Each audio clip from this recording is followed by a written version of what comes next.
সাধারণ গণিত ক্লাস 9 এবং 10-এর 9.1 অধ্যায়ের 16 নম্বর অঙ্ক।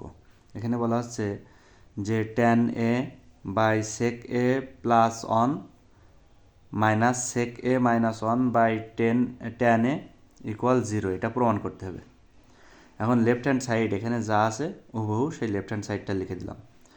দেওয়ার পরে দেখেন নিচে এটাও একটা ভগ্নাংশ, মাইনাস দিয়ে এটাও একটা ভগ্নাংশ, দুইটা ভগ্নাংশের লসাগু, দুইটা ভগ্নাংশ যদি যোগ বিয়োগ করতে হয় তাহলে হর অর্থাৎ নিচে যেটা থাকে সেই দুটোর আগে লসাগু করতে হয়। এখন sec a মাইনাস 1 এবং tan a এইটার লসাগু করলে কত হয়? sec a minus 1 into tan a, তার মানে এই রাশি এবং এই tan এর লসাগু হচ্ছে এইটাই হয়। আচ্ছা, লসাগুটা নিচে লিখলাম। লেখার পরে এই যে নিচে যেটা রয়েছে sec a মাইনাস 1, এই নিচেরটা দিয়ে এই লসাগুকে ভাগ করতে হবে। ভাগ করলে এই sec a যোগ 1 sec a যোগ 1 কাটা যায়, গেলে এখানে শুধু থাকে tan a, যেটা থাকে সেইটা আবার উপরেরটার সাথে গুণ। তার মানে এই tan a আর এই tan a গুণ করলে কত হয়? tan স্কোয়ার a, এই মাইনাস করতে এই মাইনাস।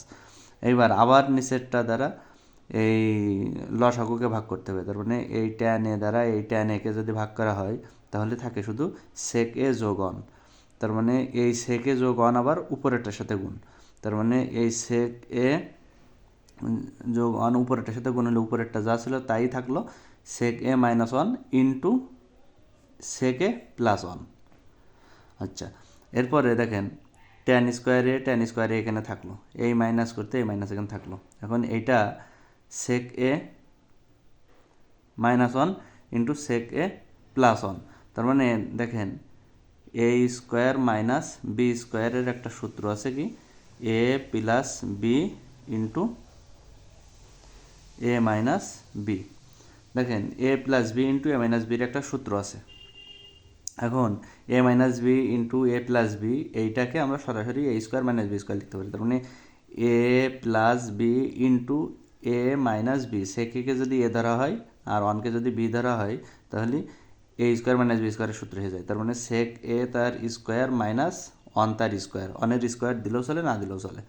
আচ্ছা, এখন এই tan স্কোয়ার আবার এখানে এই tan স্কোয়ার থাকলো, এই মাইনাস থাকলো, আর sec স্কোয়ার a মাইনাস 1 এর পরিবর্তে আমরা কি লিখতে পারি? tan স্কোয়ার a লিখতে পারি। কেন? এটা সূত্র দেখেন যে sec square a minus tan square a সমান 1, এই সূত্রটা আমরা জানি। এখন আমরা যদি এই sec স্কোয়ার a এখানে থাকলো, এই 1টা ইকুয়াল টু ডাইন পাশে ছিল, বাম পাশে নিয়ে আসলাম, যার কারণে 1-এর আগে প্লাস ছিল, এখন মাইনাস হয়ে গেল। আর tan-এর আগে মাইনাস রয়েছে, ইকুয়াল টু বাম ডাইন পাশে নিলে সেটা প্লাস হয়ে গেল। তার মানে tan স্কোয়ার সমান sec স্কোয়ার a মাইনাস 1 লেখা যায়। তার মানে sec স্কোয়ার a মাইনাস 1, এখানে স্কোয়ার দিলেও চলে না দিলেও চলে। আচ্ছা, sec স্কোয়ার a মাইনাস 1 এর পরিবর্তে আমরা tan স্কোয়ারে লিখতে পারি। ঠিক এখানেও sec স্কোয়ার a মাইনাস 1 এর পরিবর্তে আমরা tan স্কোয়ার লিখলাম।